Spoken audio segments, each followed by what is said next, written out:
all of that, we get free house without doing anything by just being who we are. So let me share with you what should be moving all of us. We are basically involved with our own plans. We want to go somewhere, we want to buy something, we want to change our lives according to our own choosing. And because it does not always work out the way we wished it would, we are suffering. And then someone close to us dies, and we miss that person, and we mourn. And we mourn also because we are confronted with our own death.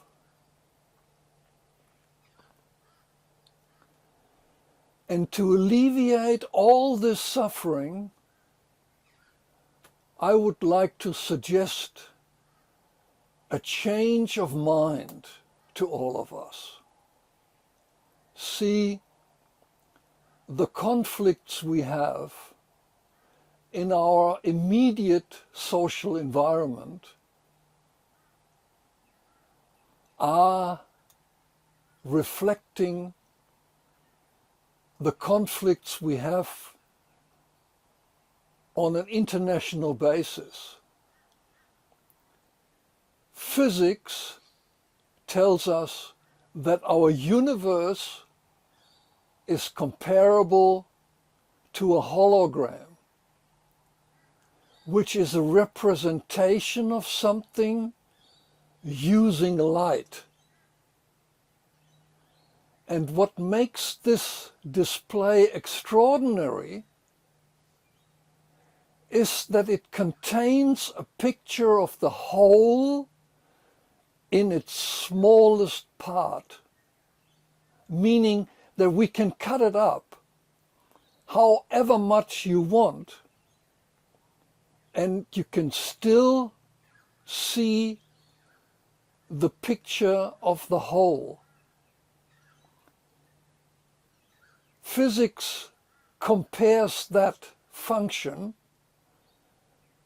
with the universe we live in, meaning that whatever you bring into this moment of life applies to the whole situation. See, life only ever comes as this moment. The past is gone, unretrievable. And the future may never come. What do we know? The only real value of time that we have is now, isn't it? So in the now, we want certain things, certain feelings of joy, of peace, of freedom, of love. Yeah, we want to be loved. We want to be recognized. All of that we get free house without doing anything by just being who we are.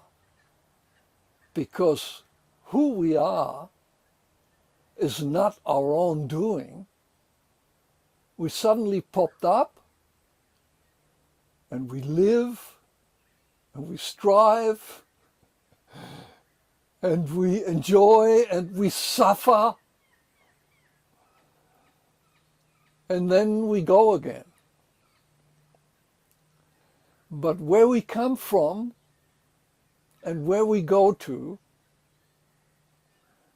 is always true, is forever true, even now. And as we recognize what that means, the attributes connected to it, you know, the attributes that naturally make us want to feel good, will come to us easily, naturally, because that's what we are. It's only when we mix our intellect into it, if we want to achieve something that we can only achieve by somebody else paying for it, with his time, with his labor, with their money, you know. It differs so much in society. One works for a big bank and thinks he has to trick somebody else to get more, and somebody runs his own company and works and works and works and thinks, I deserve to have this. Let them suffer, I don't care. But in your true nature, in that, what it is you are the one that suffers. You suffer wasting your time, investing your time in suffering, rather than feeling that love, experiencing that love and sharing it with those who work with you in the same team. You can still value your job high enough so in the end it does pay your way. But you can do it in a way that everyone benefits, because life is happening now.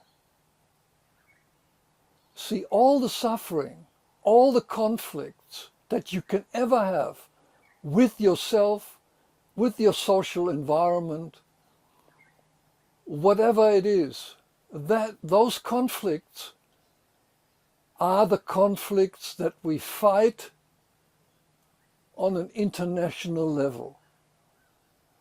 And at the moment, we are on the brink of terminating all of us again.